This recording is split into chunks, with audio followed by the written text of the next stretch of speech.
les Africains et les Afro-descendants sont aliénés. Ils refusent de supporter les clubs de football africains. Ils supportent le Real Madrid. Ils supportent Barcelone. Ils sont fans de Liverpool ou d'Arsenal. D'accord? Ils adorent le Milan AC ou le Paris Saint-Germain. D'accord? Pourquoi nos frères et sœurs, nos semblables du continent noir ne supportent pas le club de football africain? Pourtant, en Afrique, il y a aussi la Ligue des Champions. D'accord? Sur le continent noir, il y a aussi des grands clubs. Par exemple, dans mon pays d'origine, la République démocratique du Congo, il y a un club qui s'appelle le TP Mazembe, connu mondialement. D'accord? Qui forme des grands joueurs qui jouent dans la sélection nationale du Congo. Et partout en Afrique, en Égypte par exemple, il y a des grands clubs de renommée internationale. Ok? Mais nombreux sont les Africains qui plébiscitent le club européen de football. Il s'agit d'une crise identitaire. D'accord? Vous savez, l'esclavage et la colonisation ont dénaturé l'homme noir. D'accord? Depuis ces deux crimes contre l'humanité, les Noirs sont devenus complexés. En l'occurrence, les Africains et les Afro-descendants ont un complexe d'infériorité sur les Blancs, sur les Occidentaux. Ils se sentent faibles face à la suprématie occidentale. Et cette suprématie s'exprime notamment dans le football. On sait tous que l'Europe, c'est le continent du football mondial. C'est une place forte de ce sport. D'accord? C'est l'Angleterre qui a inventé le football. Et beaucoup de clubs anglais sont supportés par nos confrères, nos compatriotes, nos semblables africains et afro-descendants. Par exemple, Arsenal est un club plébiscité par beaucoup d'Africains, car beaucoup de joueurs africains ont joué dans ce club, comme Emmanuel Adebayor, la star togolaise, et d'autres Congolais, par exemple, supportent le Paris Saint-Germain, car au Paris Saint-Germain, il y a eu beaucoup de stars du football, de talents de ce sport, comme George Weah, le seul et unique ballon d'or d'origine africaine. Il y a eu aussi JJ Okocha, le Nigérian. Donc beaucoup de Nigérians aussi supportent le Paris Saint-Germain depuis le passage de JJ Okocha au club de la capitale parisienne. Mais c'est quand même regrettable et désolant que nous, Africains, ne mettons pas en valeur nos propres clubs. D'accord? Certes, nos clubs n'ont pas toujours un rayonnement international ou mondial, mais il faut d'abord que nous autres Africains et Afro-descendants apprenons à aimer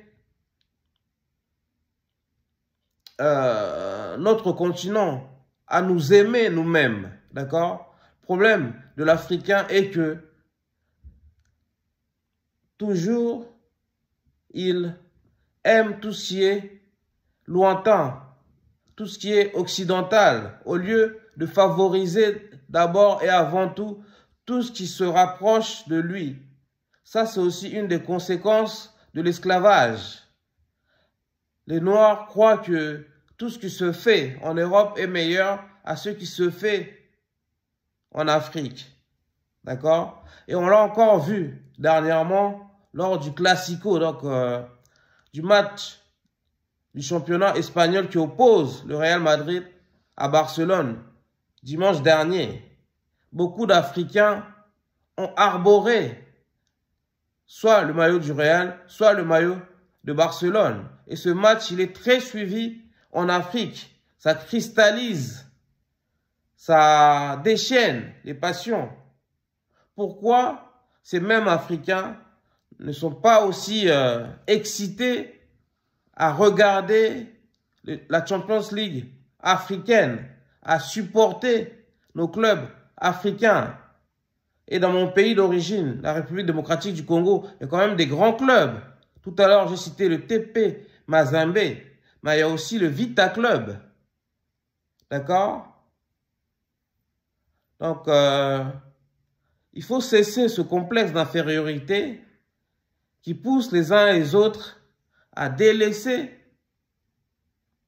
nos clubs de football et à se convertir au football européen. D'accord? Et l'autre problème de ce phénomène est que l'Africain cherche toujours à ressembler au blanc, à ressembler à l'occidental. D'accord? L'Africain, on l'a tellement lavé le cerveau, d'accord, qu'il imite, qu'il copie les faits et gestes des Occidentaux, d'accord? Et c'est aussi du suivisme, d'accord? Ce supportarisme-là en faveur des clubs européens, même si ces clubs sont les meilleurs clubs de football mondial, d'accord? Le Real Madrid, par exemple, le club espagnol, a gagné 15 Ligues des Champions. Il est considéré comme le meilleur club européen et peut-être le meilleur club du monde. Barcelone, son ennemi juré, a gagné 5 Ligues de Champions. Et c'est le club qui a formé Messi, considéré comme le meilleur joueur de l'histoire du football. Ok? Il y a beaucoup d'Africains aussi qui supportent par exemple Liverpool. Et Liverpool a en tout et pour tout 6 Ligues des Champions. Et cet amour pour le club anglais Liverpool a été encore plus fort lorsque Sadio Mané, le Sénégalais, a porté les couleurs des Reds. D'accord? Donc, au-delà du complexe, au-delà du suivisme, il y a aussi cette identification à ces clubs parce que les Africains, les grands joueurs de ce sport d'origine africaine ont joué pour tous ces clubs que nous venons de citer. Mais je pense que nos frères et sœurs, d'accord, doivent aussi faire la part belle à nos clubs, d'accord, faire la promotion de nos plus grands clubs de football, d'accord, parce que lorsqu'il s'agit de la CAN, par exemple, ces mêmes Africains supportent leur pays, d'accord. Donc ça, c'est à leur décharge, on peut le reconnaître que bon nombre d'Africains qui supportent ces clubs européens du top 5 du vieux continent, lorsqu'il s'agit de la Coupe d'Afrique des Nations, arrivent quand même à mouiller le maillot, à supporter, d'accord, leurs nations respectives. Ça, c'est tout à leur honneur, d'accord? Mais, une chose est sûre, il faut que les Africains se réconcilient avec leurs racines, se réconcilient avec leurs origines et commencent à aimer ceux qui résultent de l'Afrique. D'accord? Mais à leur décharge, il y a aussi ces Africains qui, depuis l'enfance, supportent les clubs européens. D'accord? Donc, il y a aussi ces Africains qui n'ont aucun complexe, mais qui sont amoureux du football. Et comme le beau jeu, on le retrouve notamment dans les championnats européens, d'accord? Et que dans ces clubs, il y a des joueurs africains stars, donc ils se sont identifiés à ces clubs. Par exemple, moi, personnellement, je suis fan du Paris Saint-Germain depuis que j'ai l'âge de 11 ans, d'accord? Et j'ai commencé à supporter le club de la capitale parisienne alors que je vivais encore en République démocratique du Congo, d'accord? Donc, ce qui m'a poussé à supporter Paris, c'est tous ces joueurs qui m'ont fait vibrer, à commencer par le Libérien Georges Weah, qui est devenu Ballon d'Or plus tard. D'accord? Il y a aussi Bernard Lama, le gardien, que j'aimais beaucoup. D'accord? Donc, comme aussi j'aimais la ville de Paris, pour toutes ces raisons, je suis devenu un supporter assidu, d'accord, pour ce club français. Voilà pour les raisons qui poussent les Africains à supporter les clubs de football européens et à délaisser parfois les clubs de football africains. Donc, au-delà de l'aliénation, au-delà du complexe d'infériorité, au-delà de la crise identitaire, il y a aussi des raisons purement esthétiques et purement sportives qui poussent nos semblables à prendre fait et cause pour l'Europe du football. Si vous aimez cette vidéo, likez, commentez, partagez. Dites-nous dans les commentaires quel est votre club de football préféré.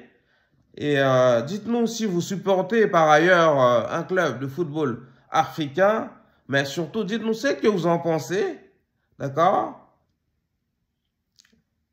Ici, on parle de l'excellence et de la culture noire. On parle de l'actualité africaine et de la spiritualité africaine. On parle aussi de la drépanocytose, une maladie qui touche particulièrement des Noirs, des Africains et des Afro-descendants. Mais on traite aussi de tous les tabous et coutumes de notre communauté noire. D'accord? Comme je suis supporter du Paris Saint-Germain, et d'ici 2 semaines, il y aura la finale de la Ligue des Champions contre l'Inter de Milan.